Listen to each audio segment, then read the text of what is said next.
Oke, yang pasti UT itu terbuka ya, terbuka, nomor 1 terbuka. Siapapun boleh kuliah, usia berapapun, dimanapun berada boleh kuliah, itu yang pertama. Yang kedua, kami fleksibel, dimanapun berada bisa belajar. Jadi mau di dalam kamar bisa belajar karena bukunya sudah disediakan UT. Atau ketika jalan-jalan ke alun-alun bisa belajar karena tidak harus membawa buku, karena aplikasinya bisa dipasang di HP sehingga bahan belajarnya bisa dipelajari tanpa harus membawa buku cetakan. Kadang-kadang anak muda kan gengsi ya bawa buku ya. Nah, sekarang yang dibawa HP terus, nah itu bisa belajar. Nah, fleksibilitas seperti ini itu ada di UT Surabaya. Termasuk nanti kalau misalnya ujian, ini kan masa ujian online sekarang ini. Nah, pada saat ujian online saya tidak bisa karena saya bekerja. Nah, tinggal lapor saja ke kami bahwa tanggal sekian yang jadwal kami belajar kami nggak bisa datang. Boleh kami minta digeser ke hari lain. Nah, itu boleh. Termasuk kemarin ada dari Jombang itu ada 23 orang yang pada hari ujian dia mengikuti pendidikan pelatihan di lembaganya. Saya tinggal sampaikan, silakan bersurat kepada kami, lampiri surat itu sehingga kami akan menggeser ujian itu menjadi ujian online live proctoring atau ujian online remote proctoring. Jadi fleksibilitasnya tinggi. Nah, di UT itu pendaftaran kan murah ya. Hanya 100.000 untuk S1, 750.000 untuk S2, ini sudah berhak untuk TPA, untuk TOEFL, untuk tes kompetensi. Untuk S3 uang pendaftarannya 1 juta. Kami tidak membebankan uang gedung kepada mahasiswa, karena pada intinya kami tidak perlu gedung. Kalau diperlukan ada pertemuan, perlu gedung, kami sepenuhnya yang akan menanggung biaya sewa itu. Karena itu fleksibilitas yang tinggi, dengan insya Allah keringanan biaya yang terjangkau oleh seluruh masyarakat, UT Surabaya akan menjadi pilihan. Selain itu kami tidak ada drop out. Jadi meskipun misalnya sekarang daftar kuliah, semester kedua nggak ikut, semester ketiga nggak ikut, semester keempat nggak ikut, semester kelima nggak ikut, baru nanti semester keenam langsung masuk ikut kuliah, boleh. Jadi mata kuliah yang pernah ditempuh tidak akan kami hilangkan, mata kuliahnya tetap jalan dan dia tidak akan dibebani bayar UKT meskipun dia cuti, istilahnya cuti kuliah. Jadi tetap lanjut terus, tidak ada pengulangan dan tidak ada biaya. Karena prinsip kami, mahasiswa yang meregistrasi membayar itulah yang kami layani. Begitu mahasiswa tidak registrasi, tidak membayar, stop layanannya. Jadi kami tidak melayani karena memang tidak meregistrasi. Jadi pembelajaran nggak ikut, ujian nggak ikut. Nanti semester depan kalau dia ikut, baru dia membayar. Nah, fleksibilitas itulah yang ada di UT Surabaya. Di UT juga nggak ada KKN. Jadi kami tidak mewajibkan KKN bagi mahasiswa. Kalau misalnya mahasiswa ingin pengabdian kepada masyarakat, boleh mengajukan surat ke kami. Misalnya, oh ini mau ada penanaman pohon di pantai ini, silakan bersurat ke kami.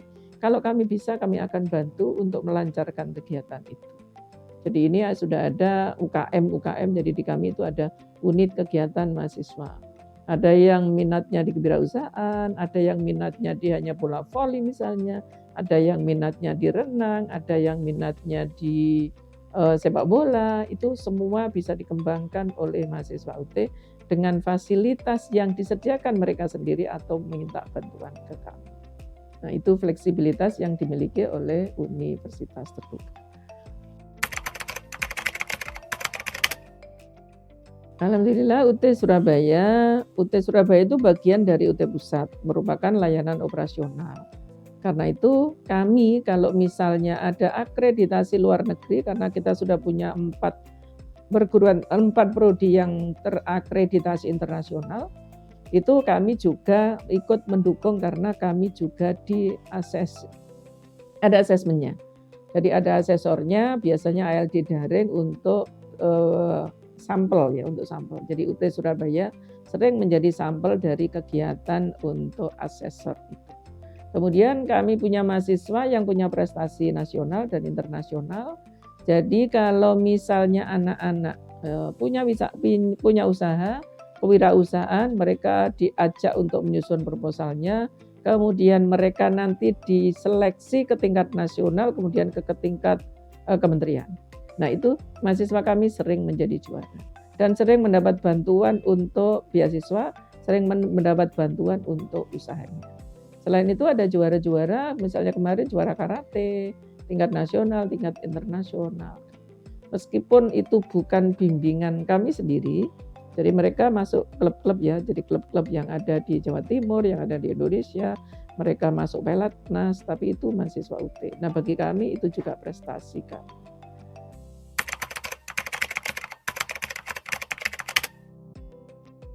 Perguruan tinggi atau ada istilah yang sering muncul di masyarakat. Belajar jarak jauh dan kelas jauh.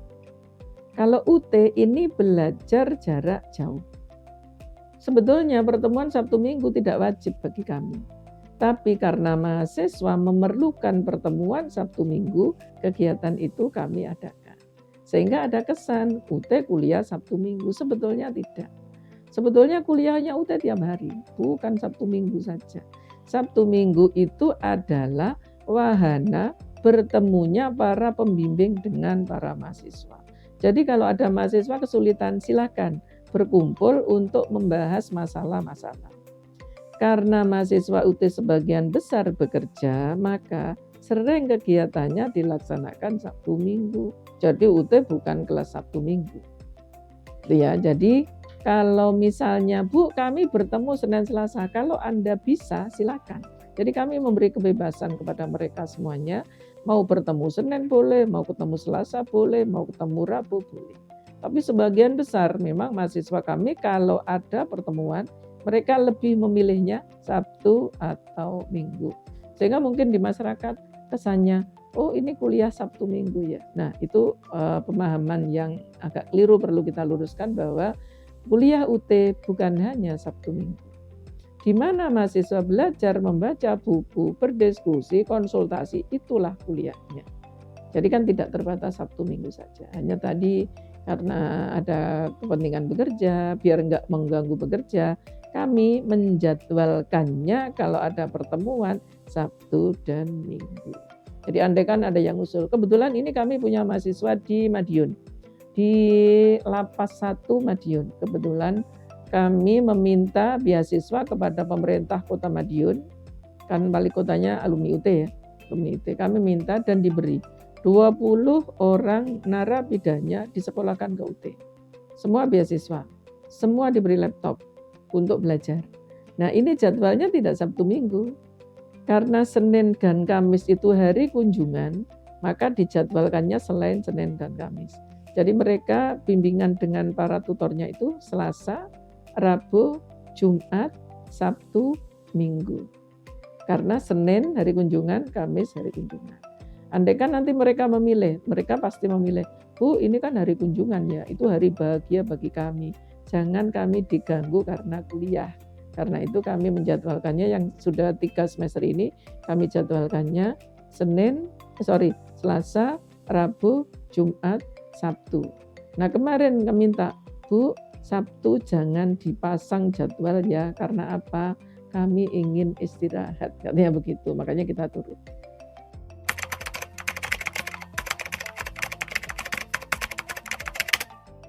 Alhamdulillah, saya dari UT Surabaya sejak 91 sampai 2011.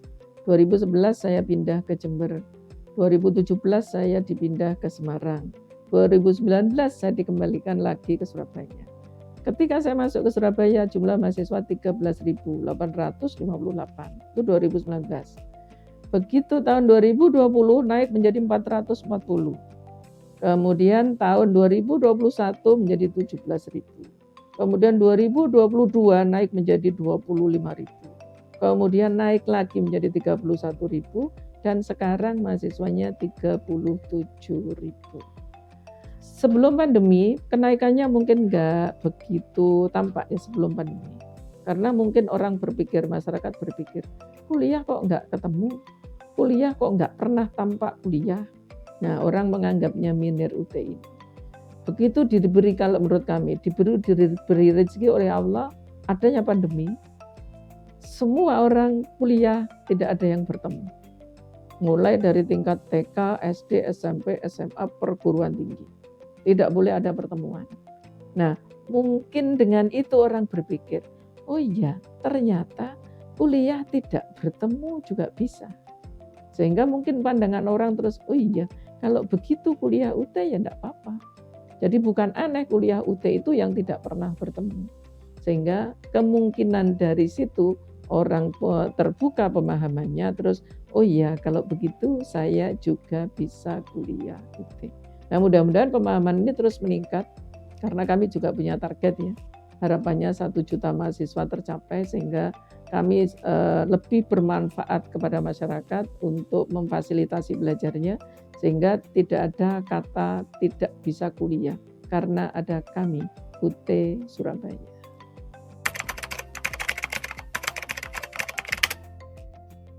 Alhamdulillah banyak sekali ya, banyak sekali kalau dihitung.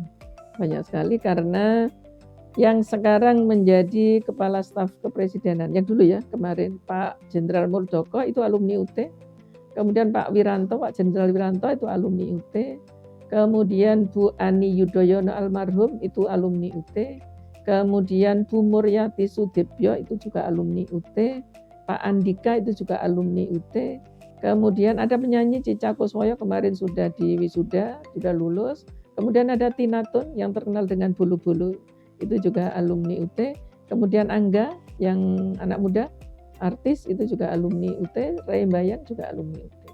Dan alhamdulillah tidak sedikit para artis, para aktivis yang kuliah di UT. Karena UT memang memfasilitasi. Di Jawa Timur kami punya andalan, Wali Kota Madiun yang sekarang terpilih lagi itu juga alumni UT. Gelar doktor pertamanya itu dari UT.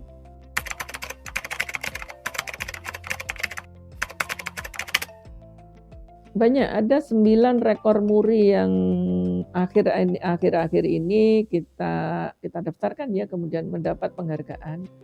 Pada tahun 2019-2020 itu ada tes CPNS. Jadi tesnya 2019, kemudian tahun 2020 itu UT menduduki peringkat pertama yang diterima CPNS.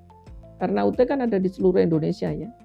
Jadi begitu ada formasi CPNS, para alumni kami ikut, kalau bahasa lombanya bertanding ya, ikut mengikuti seleksi CPNS itu. Dan alhamdulillah UT peringkat 1. Baru peringkat keduanya UGM, peringkat ketiga dan seterusnya baru perguruan tinggi yang lain. Artinya apa?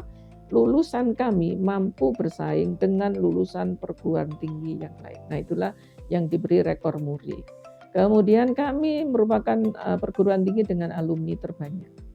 Hampir 2 juta alumni kami yang tersebar di seluruh Indonesia dan dunia. Kemudian kami memiliki jangkauan terluas. Jadi karena kami memang belajar jarak jauh, jadi kami boleh membuka pembelajaran dimanapun berada, dari Sabang sampai Merauke termasuk di luar negeri. Jadi dimanapun berada pengen kuliah UT bisa terlayani. Nah itu ada 9 penghargaan muri yang sudah diterima di UT, termasuk layanan online terbanyak.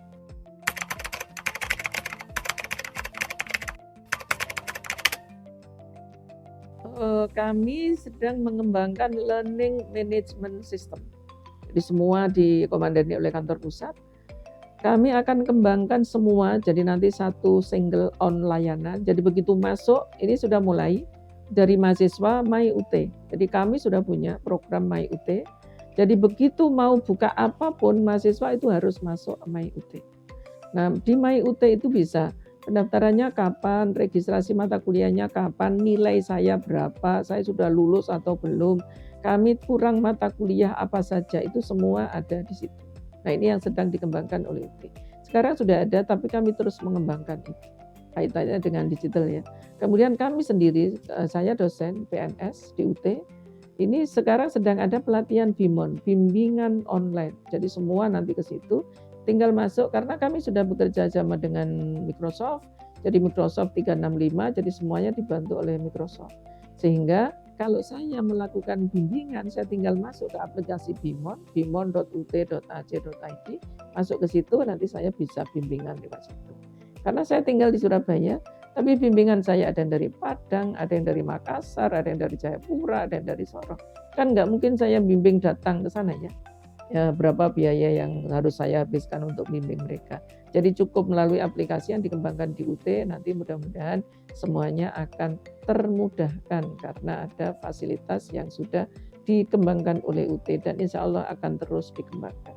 Termasuk aplikasi-aplikasi kami tentang keuangan itu juga dikembangkan di UT. Jadi insya Allah kalau saya ke sini ada surat, teman-teman tinggal WA saya, Bu ada tanda tangan. Jadi saya tinggal buka HP saya karena aplikasinya sudah ada di situ. Nah itulah kemajuan teknologi yang saat ini yang selalu diikuti perkembangan oleh universitas terbuka.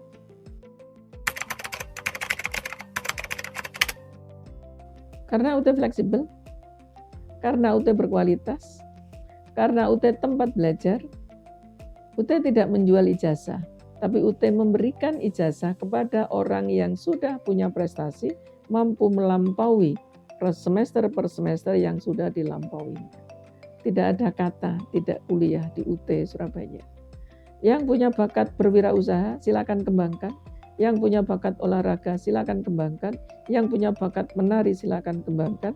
Karena kami tiap tahun mengadakan lomba itu dan bisa diikuti oleh siapa saja mahasiswa UT Surabaya. Termasuk anak-anak SLTA yang bakal berpikiran ingin kuliah juga kami fasilitasi, ada lomba-lomba, ada lomba debat, ada lomba diskusi, ada lomba kemarin itu Mobile Legends tingkat nasional. Nah, itu bisa kita fasilitasi untuk mengikuti kegiatan tersebut. Artinya, UT Surabaya bisa untuk mengembangkan bakat baik yang akademik maupun yang non-akademik. Tidak ada kata terlambat untuk kuliah, tidak ada kata tidak kuliah karena ada UT Surabaya.